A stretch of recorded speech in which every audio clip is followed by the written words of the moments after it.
J'ai terminé en 1980 où j'ai décroché mon diplôme d'État. J'ai continué mes études à l'Institut supérieur des techniques appliquées à Kinshasa Ndolo, où j'ai commencé par la préparatoire et j'ai fait l'électronique, option radio navigation.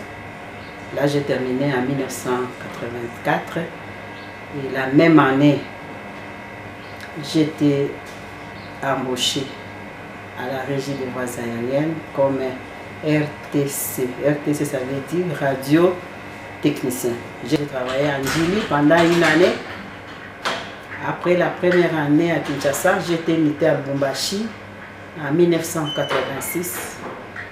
Et là, j'ai eu la promotion, j'ai été nommé chef de service, chef de bureau, toujours Navigation Aid.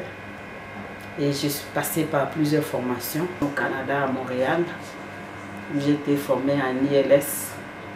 Et j'ai été nommé comme commandant d'aéroport en 2008.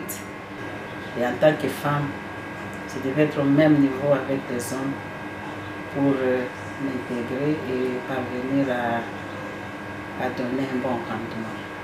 C'est la première difficulté. La deuxième difficulté, c'est pour avoir une promotion.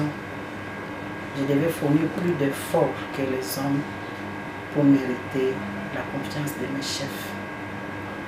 Je devais lutter, ce n'était pas facile. Parce qu'après les études, nous sommes passés au niveau des transistors. Alors il fallait encore se distinguer. Et c'est un métier qui est pratiquement réservé aux hommes. Mais pour nous, les femmes, devons fournir plus d'efforts que les hommes. Ça fait partie des difficultés que j'ai rencontrées.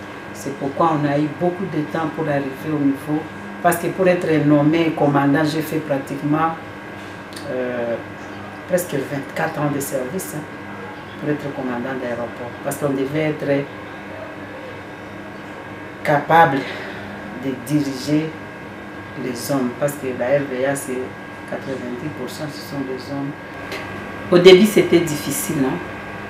Parce que pour concilier le travail et le ménage, c'était un peu difficile. Mais je glorifie l'Éternel. Parce qu'il m'a donné un bon mari. Il m'a donné un mari qui me soutient. Si je suis ce que je suis aujourd'hui, il a eu aussi son soutien. Alors je travaille sans difficulté. Je viens le matin jusqu'au soir. Nous ouvrons l'aéroport au lever du soleil. Et nous fermons au coucher du soleil. Donc je suis toujours là. Il faut être déterminé. Parce que moi j'ai aimé l'électronique. C'est une science rare. C'est une science qui n'est pas connue par beaucoup de femmes. C'est ce que je demanderai aux femmes d'être d'abord déterminées. Dans tous les secteurs, il faut d'abord la détermination. Il faut avoir l'amour d'aimer ce qu'on fait. Quand on aime les métiers qu'on fait, on parvient à se distinguer, on parvient à faire des choses correctement. C'est comme notre maman, Excellence, Madame Fifi Masuka, le gouverneur de la province. Il a été aussi une bénédiction dans ma carrière.